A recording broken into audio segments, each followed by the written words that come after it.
Today I thought it would be fun to make a video telling you my life story, who I am, where I came from, and what it was like growing up with a disability and what it's like living with a disability now. My name is Ryan and I was born with cerebral palsy. I've used a walker all of my life and this is my story.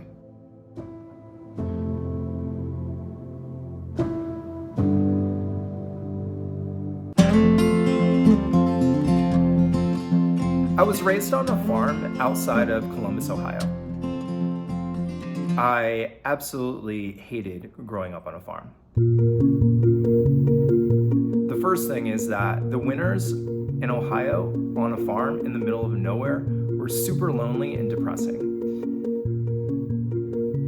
All of my friends lived in the city, so I rarely had friends come over to the farm to hang out or spend time.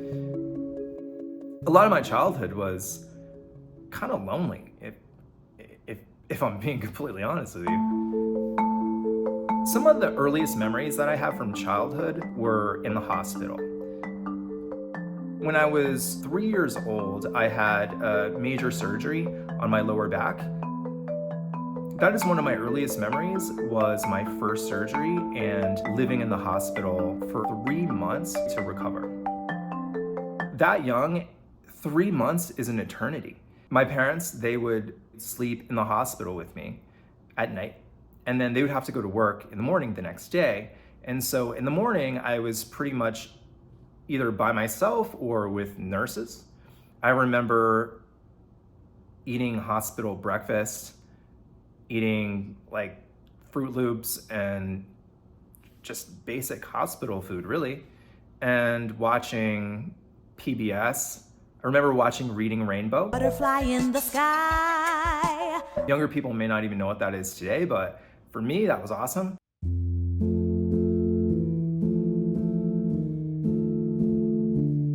When I was in second grade, I had my second surgery. I don't even really know what they did. They took out like a bone in my shin and they put it in my ankle or foot or something. I remember being in casts for 6 months. I was pretty much bedridden for 6 months. And my grandfather and grandmother, they homeschooled me. I was so bad at math in first grade and second grade until my grandfather homeschooled me, and then I finally learned my addition, subtraction, multiplication, and my division.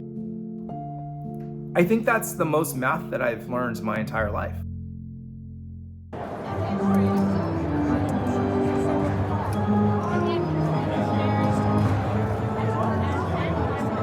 I would say first grade through fourth grade, I was really into sports. And I think that had to do with the fact that my grandfather was really into sports. He always watched the Cincinnati Reds and he always watched the Ohio State Buckeyes. I just watched it with him. Things kind of changed. My relationship with sports changed when I was in 5th grade. I wanted to play on the soccer team. And I remember the principal at the time was saying that all kids were allowed to participate in the sport activities and that they were not going to discriminate against athletic ability or whatever. And it was even written in the school handbook. And I remember being super excited. I remember getting my uniform and getting cleats. The first game, the referees were staring at me. They basically said that I wasn't allowed to play because my walker was a liability to other kids. Even though the coaches for both teams and all of the kids were supportive of it. When you're in 5th grade, you do not understand what that means. I remember just standing there and crying. I remember crying the entire game. It was a pretty life-changing experience for me. I remember that our team won that soccer game. And one of the parents had bought the entire team donuts, and I remember explicitly refusing donuts because I didn't play part in the victory.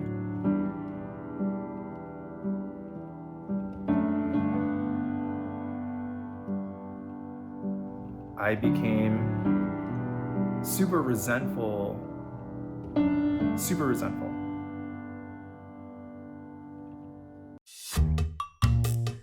People always ask me if I had bullies, and I would say that I had one bully in high school. He would make fun of my ears for being big. I mean, I do have relatively large ears.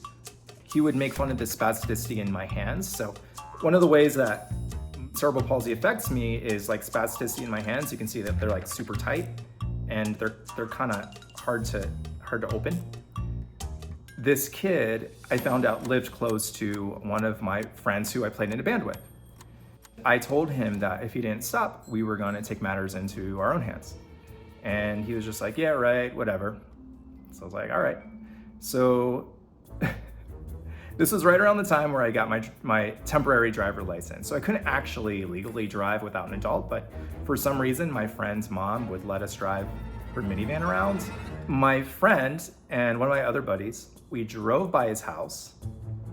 They had trench coats on and they looked really shady. The guy that was my bully, he was home alone. You could see him through the window. And my friends just like banged on the door. You could tell the dude was startled. And then we got plastic forks and they just like forked his yard. So they just threw plastic forks all over his yard, stuck it in the ground. And I mean, there were, I don't know, maybe 200 forks just stuck into the ground and thrown all over his lawn. On Monday, which was the next day during school, he was like, hey, I'm really sorry, man. I'm really sorry. I'm not gonna bother you ever again. And I'm like, I don't know what you're talking about. He's like, I'm sorry, man. I'm sorry. And to his credit, he never talked to me again.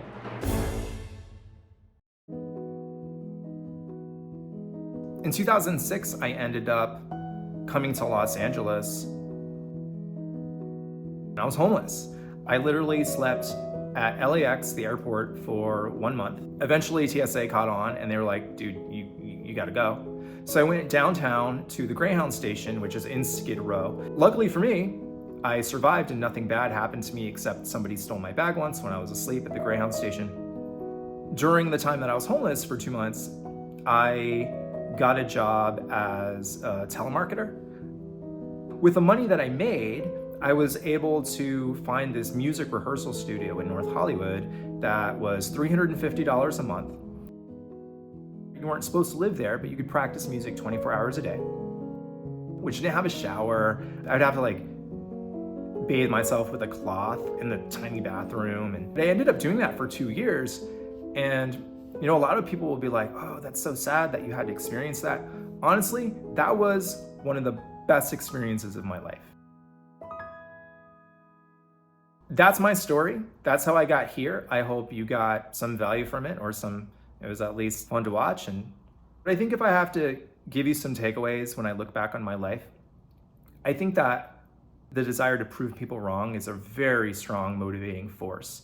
When I was younger, people would always say, you can't do this because you have a disability, or you can't do this because of your disability, or you're never going to be able to drive, you're never going to be able to live on your own, you're never going to be able to do this. And I think that you can go one or two different ways. You can either absorb it and then believe what the people are telling you, or you go the opposite direction where you're like, I'm just going to do my own thing and I'm going to create my own path.